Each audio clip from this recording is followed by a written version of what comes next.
Spoken. Velvet voice.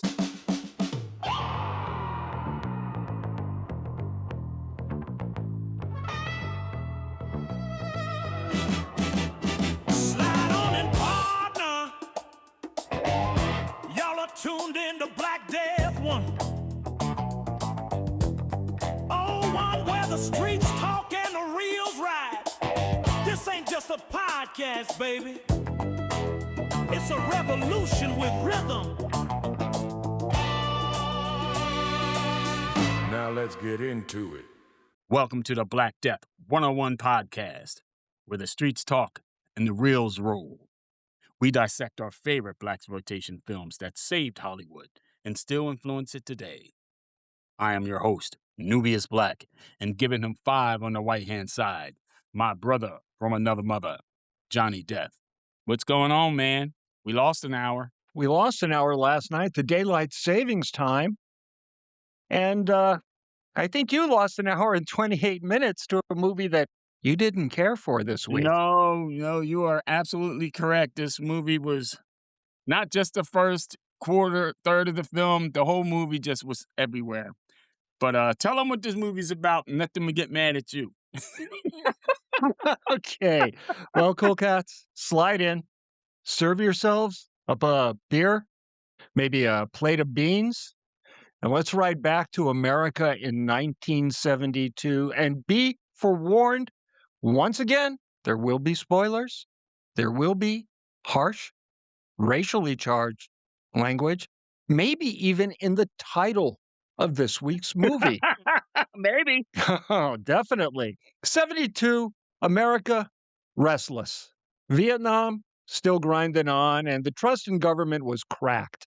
The civil rights movement had already changed the nation, but the cultural fight for representation was still raging, especially in Hollywood, and movie audiences were starting to demand something different. They wanted heroes that looked like them. In theaters across the country, films like Shaft and Sweetback's Badass Song proved something the studios could not ignore any longer.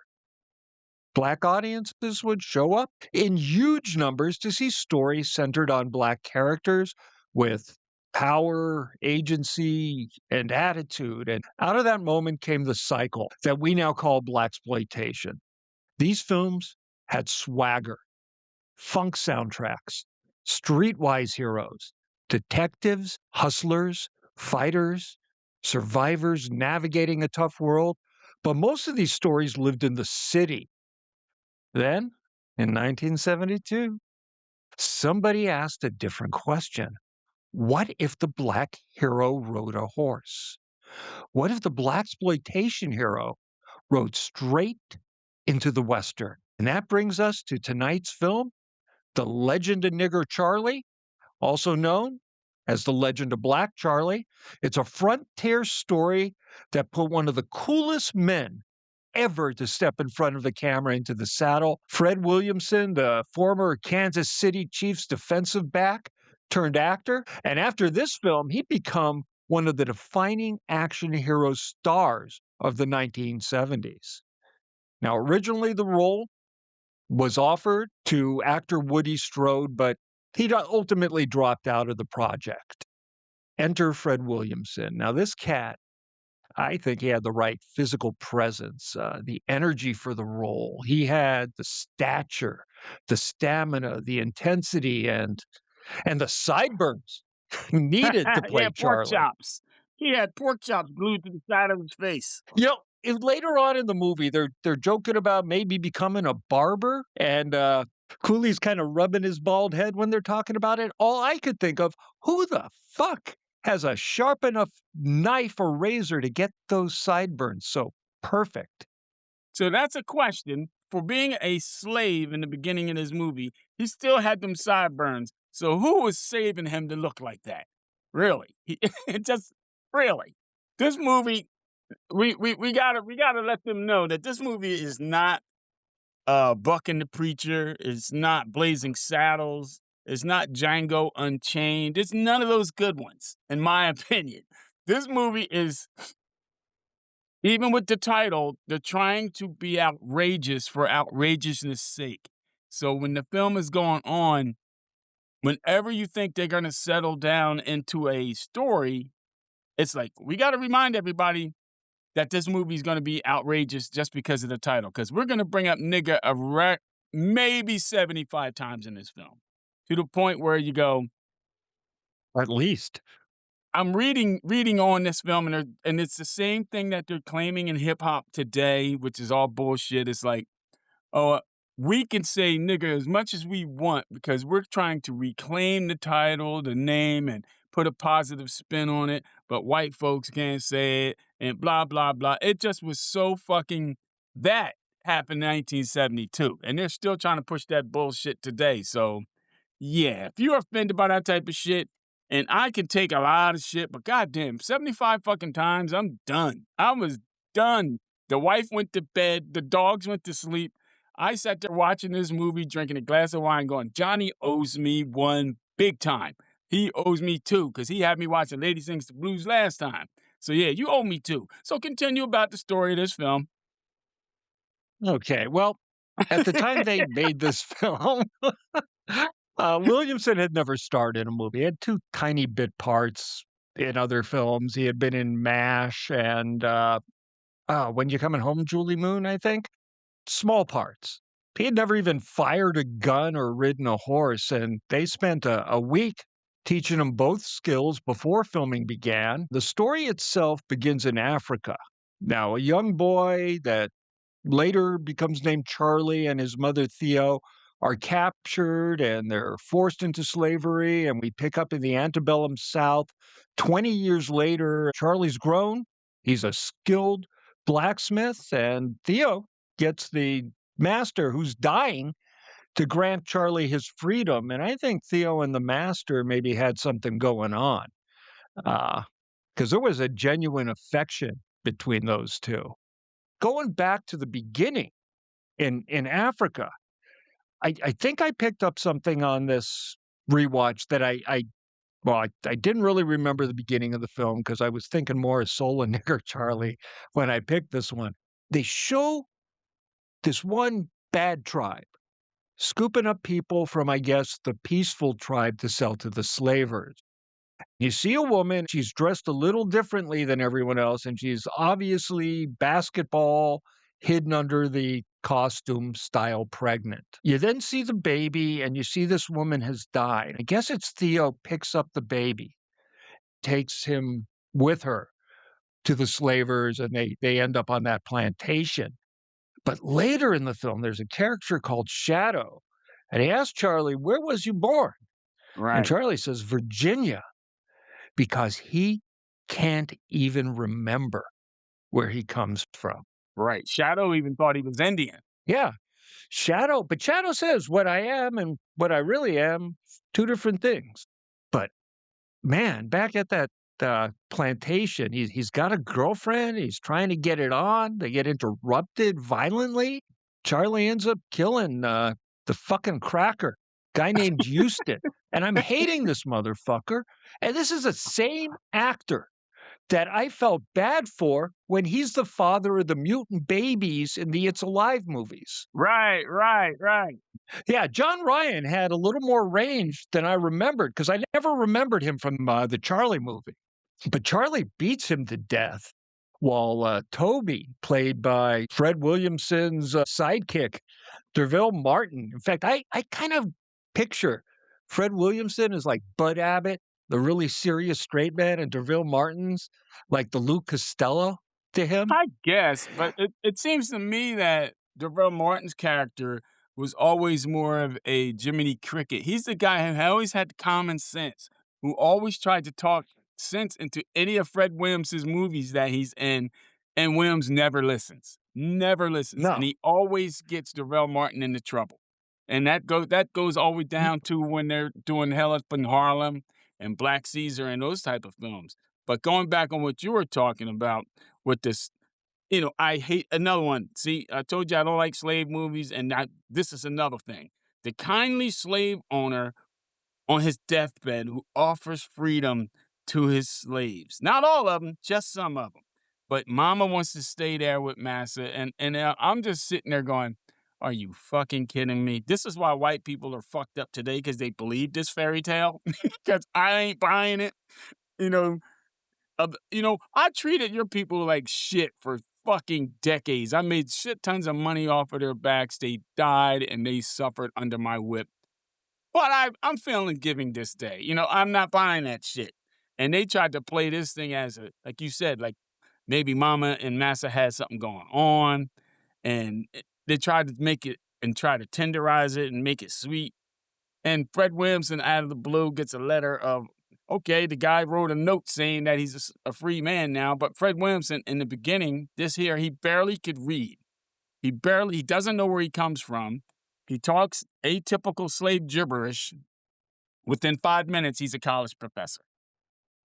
And they never tell you what time went past. Because there's a scene after the I wrote here, Charlie's trying to get down with his girl, and then Whitey McWhite guy shows up with the other white guys and kicks him in his fucking Charlie's and beats him up.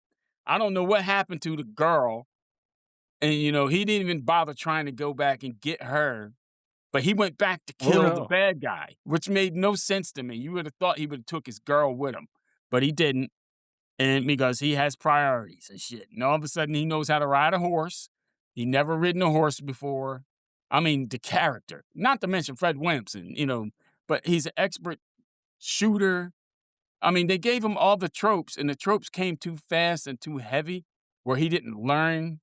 Like, I think he taught himself to shoot, and since they didn't have targets back then, he took up his shirts and he shot off every button above the navel. Yeah, I got that, but it's like, I'm trying to think of the writer who George Lucas worked with, by telling the hero's, Odyssey, his tale, where he has to learn and leave and Lawrence Kasdan. right. No, Lawrence Kasdan just happened to help write it, but I forget. It's a famous writer. But I digress. He always talks about how the hero, even in ancient Greece and Egypt and old African tales, it's always the hero have to suffer. He has to go away. He has to learn from a sage. Then he has to make his comeback, and then become the hero that he ends up being. They just fucking threw all that shit in the blender and just said, fuck it. Let's just see what happens. Because time goes by, and that after they run away and they steal the horses, along with my man, what's his Cooley? Don Pedro Cooley. Don Pedro Cooley, who's great. The great Don Pedro Cooley. Yeah, my man was in, he was Beneath the Planet of the Apes. He was the only black mutant in there where he had the fucking rubber face. He was in our favorite movie of Sugar Hill where he was Baron Zalmzies. Mhm. He was in a lot of stuff, but he was a big time stage actor as well. But yeah, man, it just I see where you're going, and I see what I guess they were trying to do, but I got more entertainment out of saying, oh, so that's where Mel Brooks got the whole Sfotzes. They're darker than us. And I see where they got that from. They got it from this movie. Mel It Brooks doesn't got rub that off. from this movie. Yep, and they trying to rub the black off of them. And personal story, straight up, man. I remember years ago, I went to a Amish store that were selling like jugs and pots, and I bought some jugs and pots or some shit for the wife. And they were just loading up in their van. I think they were Mennonites because they were in a mobile automobile, like a big van. And the guy opened the shop up for me because they were ready to leave. And then I paid him cash, and I'm getting ready to get in my car. And the old dude with the beard comes to me and goes, could you stay here for a minute? And I was like, oh, some shit's about to kick off. I might have to beat up a bunch of fucking farmers or some shit. But the kids came out. And they were just and they said, the kids just would like to say hello. And the kids came out and they looking at me and they were just fascinated. Like these kids, it was the first time they got to leave the farm to come out to work at the farmer's market or whatever. And I shook their hands and they were like terrified, but then they seen the whites in my hands and And they were just fascinated that it didn't go all the way around. And I'm saying to myself, we're in the 20th fucking century, and these motherfuckers still ain't never got to see a black person in person before. But I digress. They were ignorant. They didn't know. But, you know, I can see how the natives back then would have been like, holy shit, check that out. You know what I mean? Even though, that's just the stereotype they were using.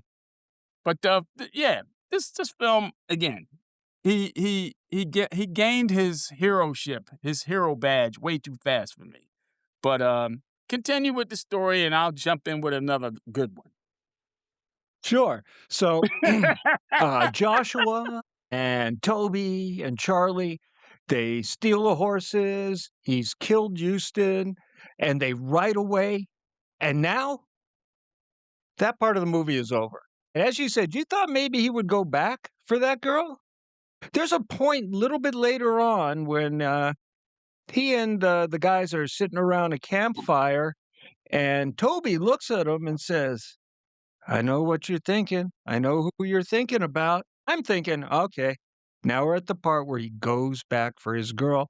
And he was thinking about the farmer's wife that he just Right. met 5 minutes before. Out and down. That's a Fred Williamson film. Yes.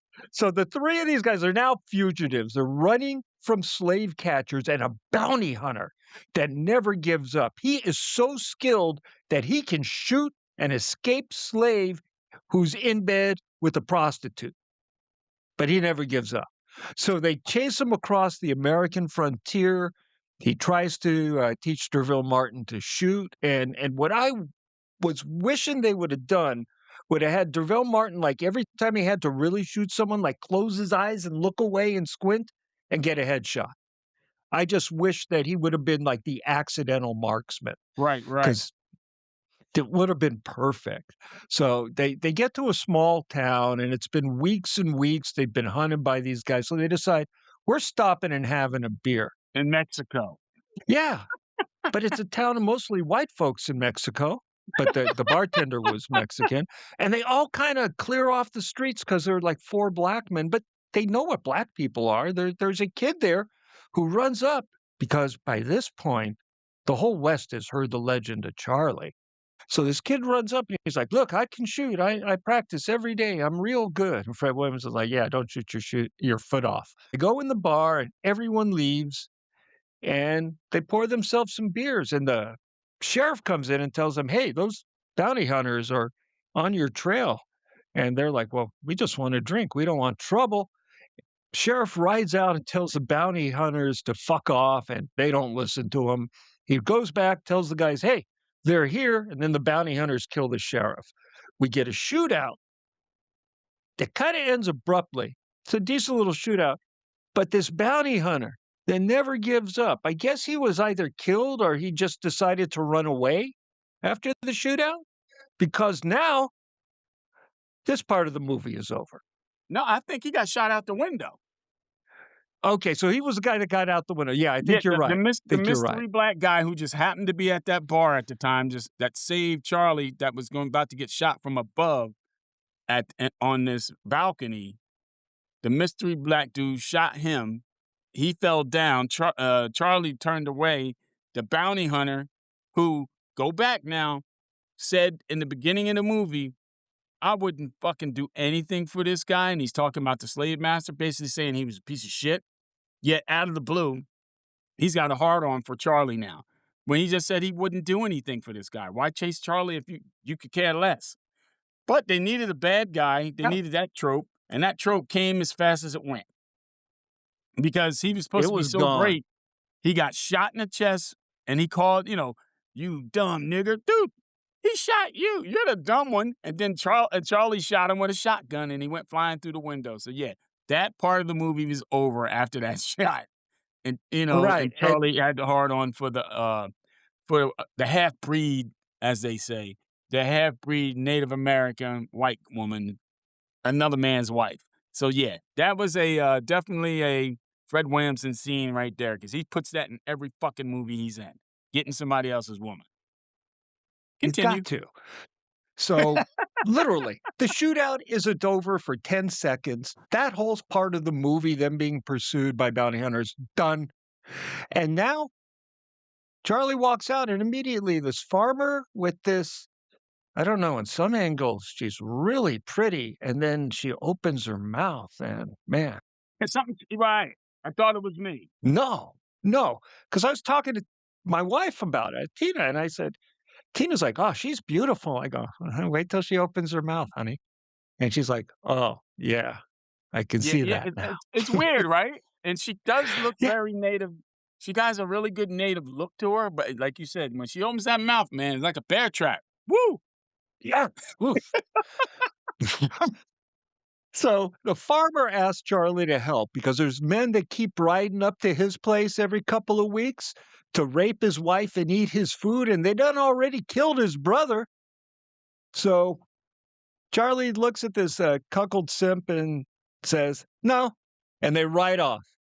They meet up with Shadow, this maybe half-breed Indian Wars guy whom I kind of love. The kid from the town joins up with them, and they eat beans and a hardtack, and it made me want to eat some beans, but not some hardtack. Hardtack is kind of like Old West matzah crackers. If you picture a dried piece of bread that's unleavened, made with salt, flour, water, that's about it, maybe a pinch of sugar if they had it, and they bake it until it's like as thick as a biscuit and hard as a fucking stone. So you got to soak it in that bean juice or whatever you're drinking, coffee, whatever, to eat it. And they all have this nice meal of the beans. Fred, I noticed, spills out the coffee, so I guess that wasn't so good. And that's when DeVille Martin's Toby walks up to Fred's Charlie and says, I know who you're thinking about. And it turns out to be the half Indian farmer's wife that Toby reminds him she's half white and she's all married. And that was the beginning of the Fred Williamson trope that he has in every film.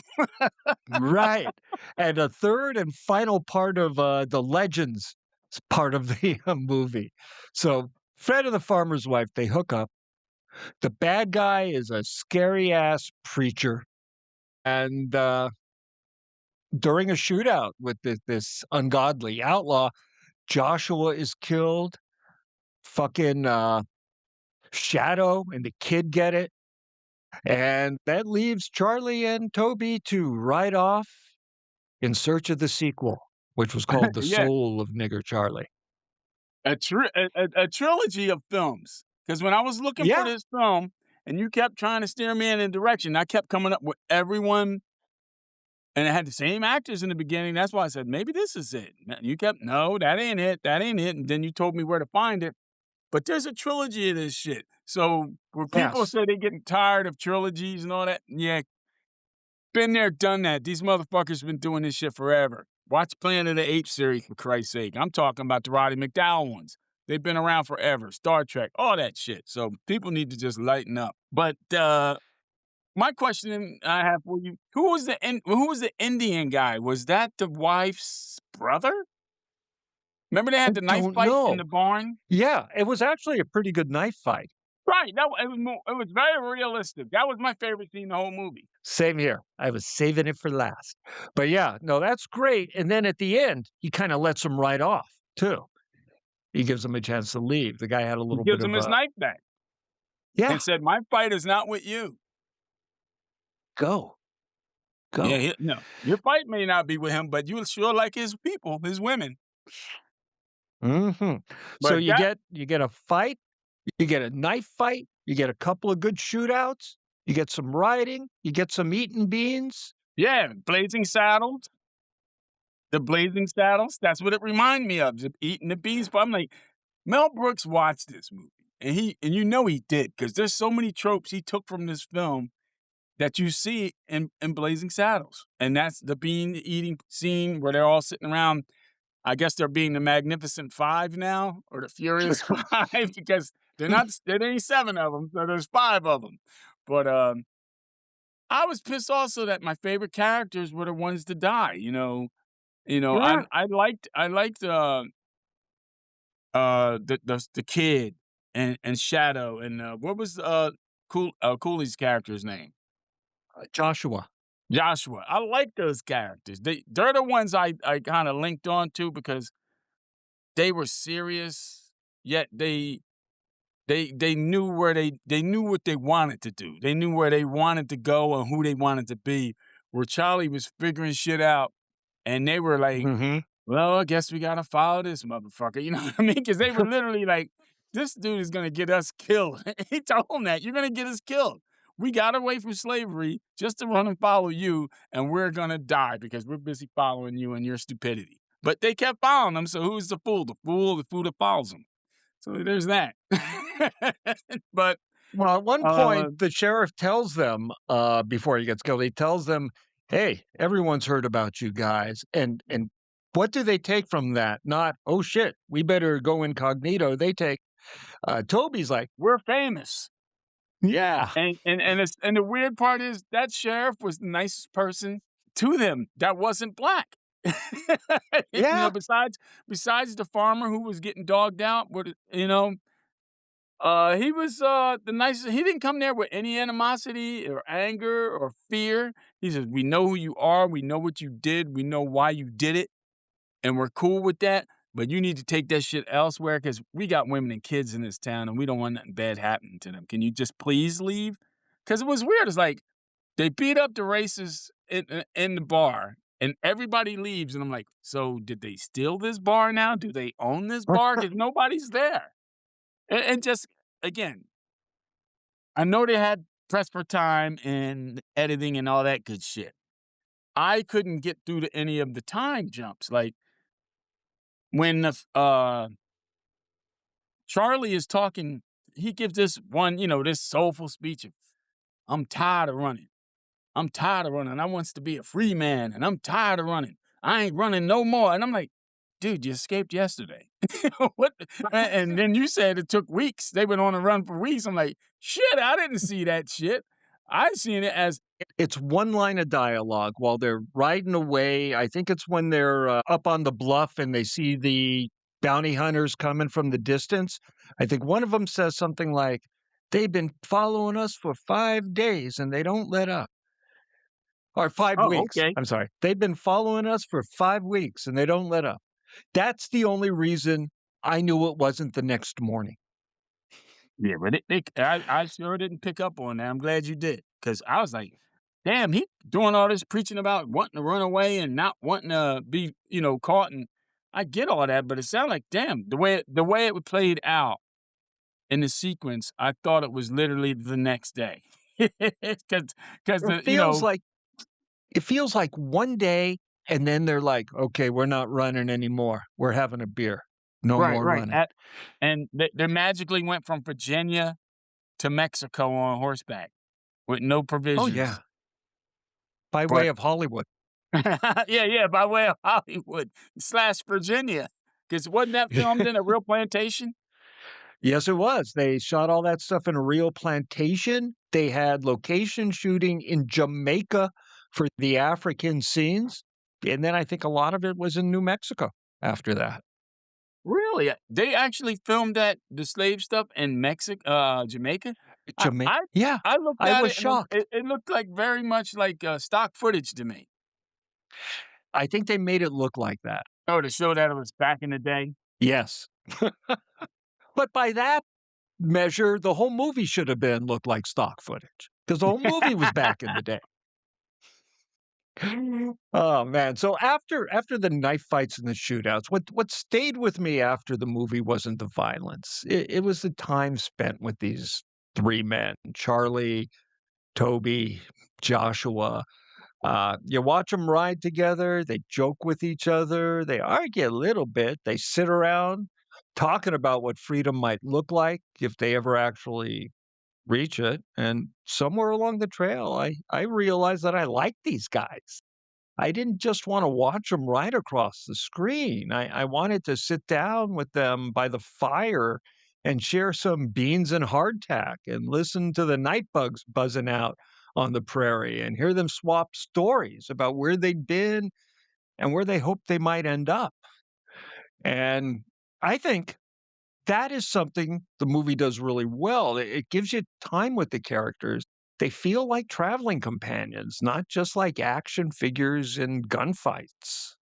Well, you do get that time, and again, it does what exactly what you say, but at the same time, it does do come off as padding to me. Like they was like, "Oh shit, we need to fill this up with something." And I don't think when it comes to that development of character that it was Fred Williamson's acting that did it. It was Darrell Martin all the way. I mean, Oh, he was yeah. the glue that held those three together character-wise. You know, what's the name? Cooley, his character was the big, strong, silent guy, and I got that, but and he would say what he needed to say and get it out of the way, but other than that, though, Martin, he's the one that had the chops in this film. I really enjoyed Oh, yes. everything he did. I like the fact that he was literally the foil, where he was the guy that, like you said, he couldn't shoot, and he was always looked like the small little brother who just couldn't get it right. The little pudgy guy standing next to Fred. Right, next to all the heroes. But when it came to shitter, as my mom used to say, "Shitter, get off the pot." He beat that dude with that piece of wood, beat the shit out of him, beat him dead with it too. So I enjoyed his character a lot. His character again kept me interested in this film. Like you said, this was Fred's first movie, so I gave him a pass on that. I gave him high marks for a guy who never shot a gun, who would then the rest of his career would be him shooting a fucking gun. For a guy who Mhm. never shot a gun or ridden a horse, and he did it and learned all that shit in a fucking week. That's incredible. I've never been on a horse, dude. Guess what? Don't plan to either. When I was a kid, we used to go horseback riding all the time. I lived in Palm Springs for a while, and down the street from our house was Smoke Tree Stables. My cousin would ride like every day during the summer, so I would usually go with him a couple of times a week. I will say one thing, horseback riding is nice. Horses are wonderful. I love them. However, if you haven't done it before or haven't done it in a while, you are going to hurt in places you didn't know you could hurt. Even as a kid, if I hadn't ridden all year and I got on and went out for a few hours with my cousin, pain. Muscles you didn't know you had. I'll stick with riding my 1100 motorcycle. Thank you very much. More horsepower plus more comfort. I agree. I agree. Fellow biker. Now, the film, it wasn't without controversy. Shit, the fucking title sparked major debate when the movie was No released. A lot shit. of the newspapers, they wouldn't put it in print.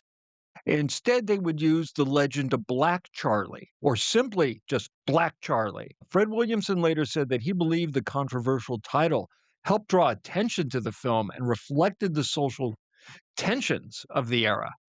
There was also a lot of backlash from the Native American groups over how indigenous characters were depicted in the early advertising. There was always that scene where the Native Americans were checking the skin color, which, as you said, got used again in Blazing Saddles. And the Yep. third film in this trilogy, Boss Nigger, also known as Boss, they finally caught on. They'd already made two of these, so for the third one, it's almost a parody, and you'll like that one. We'll get to it. You sure? I think Tarantino saw that before he made Django, and I know Mel Brooks saw it before he made Blazing Saddles. So the protests led to criticisms. A bunch of letters were sent to the production. But I think the controversy only helped because the film became part of that wave of blaxploitation movies that really expanded the kind of stories that Black characters could occupy on screens. Not just city streets anymore, but the American frontier. And, when we were doing a previous episode and we were talking about Pam Grier, you were mentioning the fact that Hollywood Westerns ignored for decades that Black men were the real cowboys, part of the Old West. But you don't really see that in the classic Western films. They rarely showed them. Very rarely. Like, again, like we've seen it at least growing up for me, I've seen it like in Buck and the Preacher. and seen it, like, again, like you said, in spoof with Blazing Saddles. But it's kind of funny. Hollywood is the land of make believe. Unless they believed all right, you got people believing today that, like everything else, the cowboy was a fixture of the Old West, and it was made primarily by white people. It couldn't have been further from the truth because, the name itself was not a positive name. You were either a houseboy who worked in the house, the big house with massa, or you were a cowboy who were breaking bulls and taming wild horses. Now, all of a sudden, you got rodeos, and all those stunts you see there were created by slaves to entertain themselves. But here we are living in the world of make-believe, and all that shit was invented by the good old boy Chevy pickup truck driving motherfuckers drinking, cheap beer. But that's how it's supposed. Yeehaw! Yeah, that too. Hee-haw. Another thing, country western music, same thing. Just a blues with a twang to it. You got white folks plucking on banjos, thinking they invented that. Black people invented the banjos from an instrument played with a conch in a shell in East Africa. But no one wants to talk about that type of shit because, it's always the fantasy. The fantasy is, you say a fantasy or a lie enough times, it becomes the truth. I got to give credit to this film. It did show a modicum of respect to showing that, black folks were more than just slave and subservience in any of these films, that he did have agency after, within minutes. It's supposed to be weeks, but it came off like within minutes. He became his own person when he was somebody else's person for almost all his life. But the character did have agency. He became, I guess, like you said, a legend. And with the title of Nigger Charlie, when you told me that's the movie we're going to watch, and I'm trying to look it up, dude, nothing funnier. I went on Alexa. I said, Alexa, I want Legend of Nigger Charlie. This thing got nervous. It had that nervous. I thought I was, hold up, am I fucking, this thing kidding me? It went, I cannot help you with that. I said, well, ain't this some PC shit? We got a fucking politically correct robot on my fucking TV telling me I can't help you with this. I'm trying to rephrase this shit, and I'm getting mad, and I'm sweating, and I'm hitting you up, and you're telling me, no, try this. No, try. I'm like, man, fucking Alexa says there ain't such a thing. I'm going to believe there's no such a thing, because I believe everything Alexa says. Yeah, I believe in my AI overlord. That was the funniest part of the whole ordeal, was the fact that I couldn't find it, and Alexa refused to help me because she was uncomfortable with the name of the movie. And on a plus, so I went on this bootleg site, and I typed it in. For the 30th time, I was so damn tired of typing in The Legend of Nigger Charlie, The Legend of Black Charlie, Black Charlie. Nothing was coming up until you told me where to go. But the only good thing that came out of that, The Legend of Hell House popped up. And I watched that Oh, a for great cleanse. movie.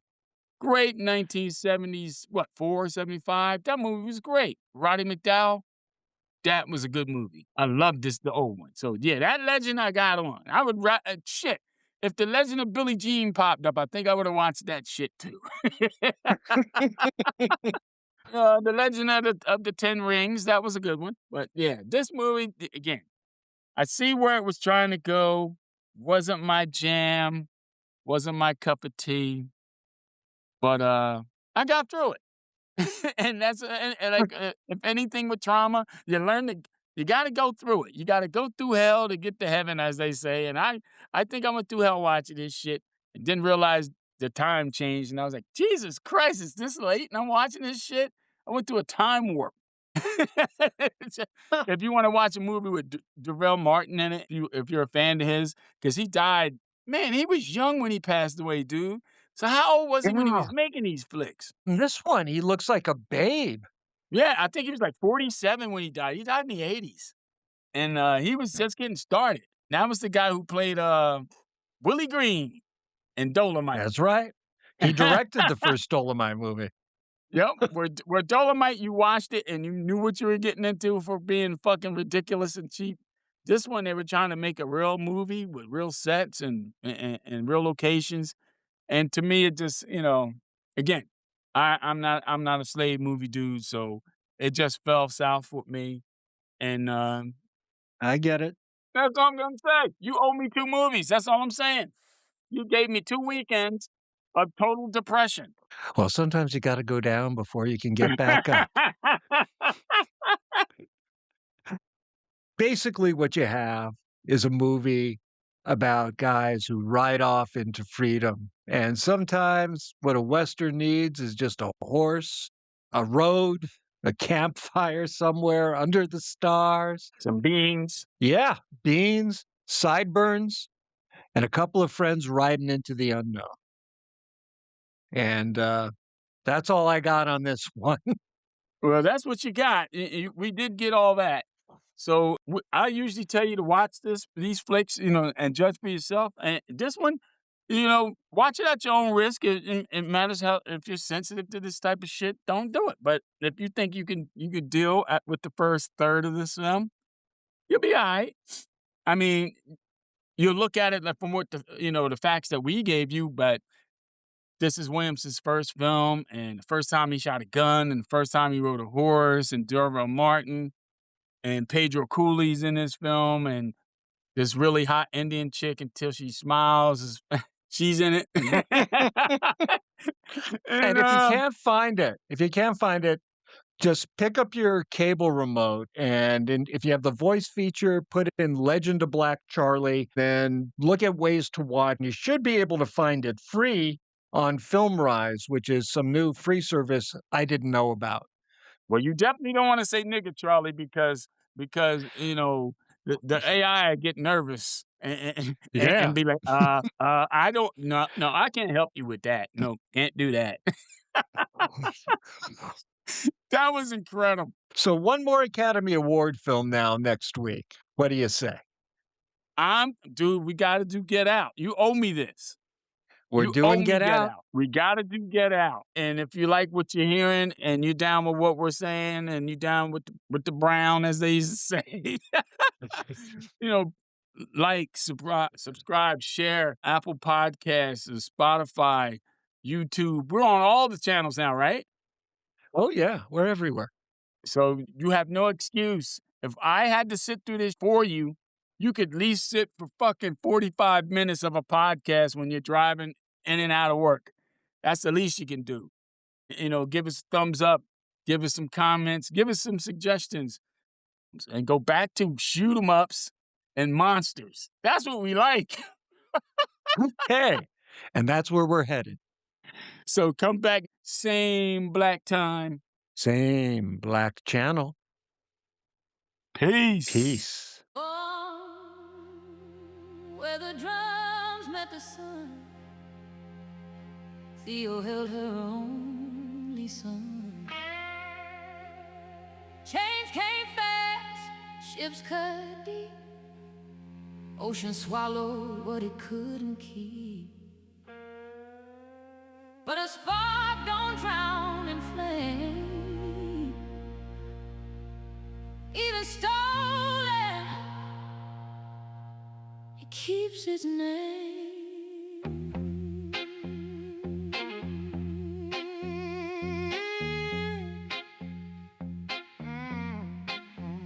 Baby in Africa, dust in his hand, iron sky over burning sand. Mama said run if you ever break free. World gon' bow but it won't on thee. 20 years in a borrowed breath, learning how to stare down death. Plantation night, one gunshot sound, now the master body on the ground. Freedom don't whisper, freedom strike, thunder roll when the spark ignite. Charlie, Toby, Joshua ride, 3 shadows stretching wide. Freedom don't knock, it kicks the door, grabs the reins and asks for more. I ride with my name carved in flame. Every mile costs blood and pain.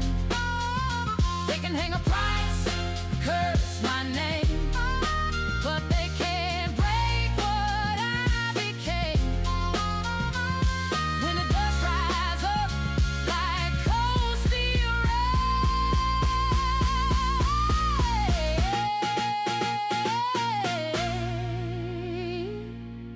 Black Charley rode away. Slave catches trail like wolves in heat. Boot heels drum on a stolen beat. Town full of stairs, love in the shade. Hope don't live where fear get paid. Joshua stood where the street turned red. Outlaw smile, one man dead. Gun smoke float like a funeral hymn. Sky went dark at the brim. Charlie don't fold, don't cry his pain. He tightened the leather, pulled the rein. Toby looked back at a dying town. No crown fit when your brain go down. I ain't a legend for drawing fast. I'm a legend cause I outlived the past. Africa winds still call my name. Across the water, across the flame. If freedom sin, let heaven complain. I'd rather die than live in chains. I ride with my name carved in flame. No man left to own my name. They can hang a price, curse my name, but they can't